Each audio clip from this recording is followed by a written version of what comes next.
Hi everyone สบายดีทุกคนในคลิปวิดีโอบทเรียนนี้ครูตุ้ยสิมาแบ่งปันบทเรียนให้รู้เกี่ยวกับคำถามและคำตอบโดยการใช้คำว่าสามารถคำถามและคำตอบโดยการใช้คำว่าสามารถหัวข้อภาษาอังกฤษเขาก็อ่านว่า questions and answers by using word can questions and answers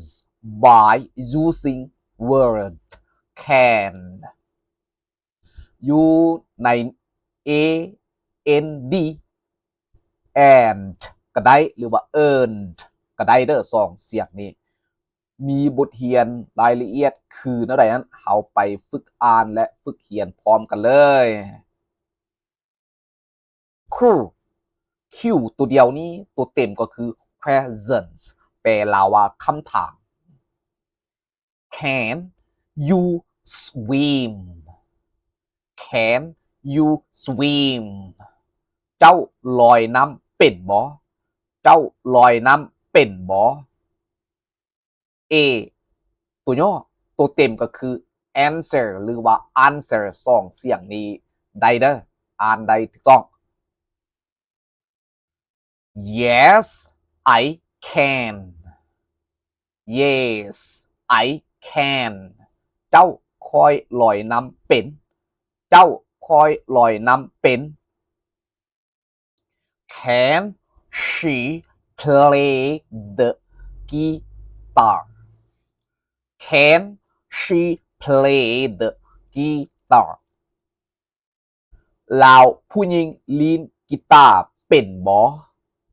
ลาวผู้หญิงลีนกีตาร์เป็นบ่ No she can't No she can't บ่ลาวผู้หญิงลีนกีตาร์บ่เป็นบ่ลาวผู้หญิงลีนกีตาร์บ่เป็น Can I borrow your pen Can I borrow your pen อยู่ในคำศัพท์ y o u r your หรือว่า your สองเสียงนี้อ่านได้และถูกต้องคอยยืมปากกาของเจ้าได้บ่คอยยืมปากกาของเจ้าได้บ่ Sure you can Sure you can แน่นอนเจ้ายืมได้แน่นอนเจ้ายืมได้ Can they speak French Can they speak French พวกเขาเว้าภาษาฝรั่งเศสได้บ่พวกเขาเว้าภาษาฝรั่งเศสได้บ่ Yes they can Yes they can เจ้าพวกเขาเว้าได้เจ้าพวกเขาเว้าได้ Can't you help me Can't you help me เจ้าช่วยคอยได้บ่เจ้าช่วยคอยได้บ่ Yes of course Yes of course เจ้าคอยช่วยได้เจ้าคอยช่วยได้ Can we go now Can we go now พวกเขาไปได้หรือยังพวกเขาไปได้หรือยัง Not yet Not yet ยังไปบ่ได้เถือยังไปบ่ได้เถือ Can it rain tomorrow Can it rain tomorrow มื้ออื่นฝนตกบ่มื้ออื่นฝนตกบ่ It might but I'm not sure It might but I'm not sure อาจจะตกแต่ค่อยบ่แน่ใจอาจจะตกแต่ค่อยบ่แน่ใจ Can you dance Can you dance คำศัพท์ D-A-N-C-A นี่อ่านได้2เสียงก็คือ dance หรือว่า dance ก็ได้เจ้าเต้นเป็นบ่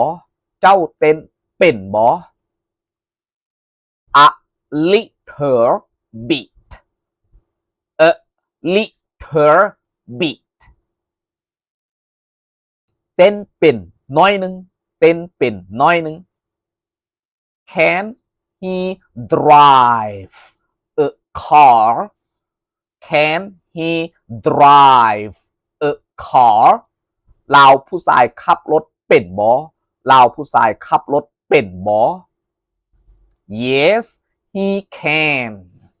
Yes he can เจ้าลาวผู้ชายขับรถเป็นเจ้าลาวผู้ชายขับรถเป็น Can I have some water Can I have some water ค่อยขอดื่มน้ำได้บ่ค่อยขอดื่มน้ำได้บ่ Yes here you go Yes here you go ได้ละบ่นี่เดน้ำได้ละบ่นี่เดน้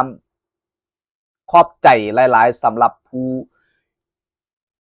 ที่กดไลค์กดแชร์กดกระดิ่งกด Subscribe ให้ครูตุ้ยทางช่อง YouTube TikTok หรือทางเพจ Facebook เพื่อเป็นกำลังใจให้ครูตุ้ยสร้างคลิปวิดีโอบทเรียนใหม่ๆออกมารับใช้ท่านผู้เรียนขอบใจหลายๆเด้อ